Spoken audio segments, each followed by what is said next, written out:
He only hit me once at night. Once was enough. I didn't scream or cry. I just turned my face back toward him, tasted the blood in my mouth, and fixed the shape of his smile in my memory. It was quiet and satisfied, like he'd finally cracked. Something opened inside me. I went to bed without saying a word. But silence isn't surrender. Silence is preparation. I used to think he was gentle. We met in a bookstore, of all places. He pretended to love the same authors I did. Pretended he listened, pretended he dreamed the same dreams. I confused imitation with compatibility. He proposed quickly. I said yes even faster. I thought speed meant passion. I didn't know it also meant control. The first year felt soft and warm, careful. He held my hand like I was something fragile and rare. Then, little by little, he started holding it like I belonged to him. The changes were small. At first, he worked late. He guarded his phone. He showered before touching me. I noticed everything. One night, while he was in the bathroom, his phone lit up, just one message: "I can't wait until she's out of the picture." I stared at those words until they burned into me. I wasn't shocked, not really. I'd already felt the distance, the resentment, the quiet hostility growing in him.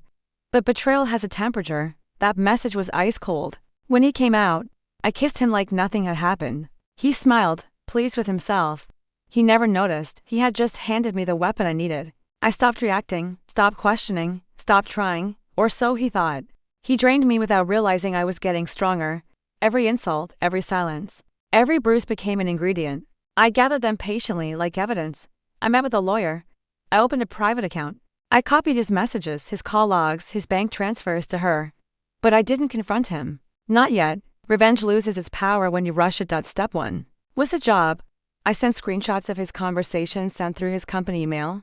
He'd forgotten to log out of HR, inappropriate conduct, misuse of company funds. He was suspended within 2 days. He blamed office politics. I poured him tea and nodded like I believed him. Step 2 was his affair. I went to see her. She didn't know who I was at first. But when I showed her the bruises on my arms, she stepped back like the truth could poison her. I told her I wasn't angry. I told her I was grateful. She gave me everything: dates, receipts, photos. She even apologized. But apologies don't cure rot. Step 3 was his freedom. I filed for divorce quietly, attached the evidence, and requested a protective order.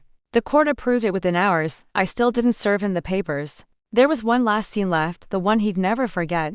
He slept deeply after the slap. He always slept well after proving his power. I woke up early, made pancakes, eggs, fresh fruit, set the table like it was a celebration. Sweetness matters in revenge. It disarms, it confuses, it makes a final blow cut deeper. He wandered into the kitchen, scratching his neck, breathing in the smell of food. "Good," he said. "You finally understood." I smiled. But not for him, because he hadn't noticed who was already at the table: my brother, a police officer, and next to him, my lawyer. My husband froze. The color drained from his face. Finally, the right emotion, fear. My brother spoke first. My husband tried to laugh, trying to take control back. "What is this?" I slid the thick envelope across the table. "Your replacement." He opened it. Divorce papers, evidence, a restraining order, a termination notice, frozen accounts, everything. He looked at me like I was a stranger.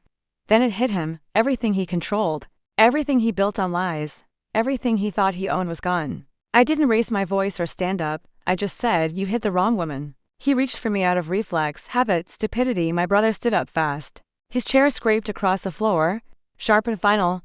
My husband's hand dropped. And for the first time since I'd known him, he looked small. The officers led him out.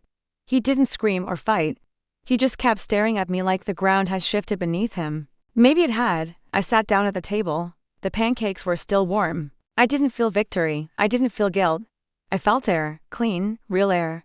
People think revenge is fire. It isn't. Revenge is air. The first breath after being held underwater too long. And when he walked out that door, I finally breathed.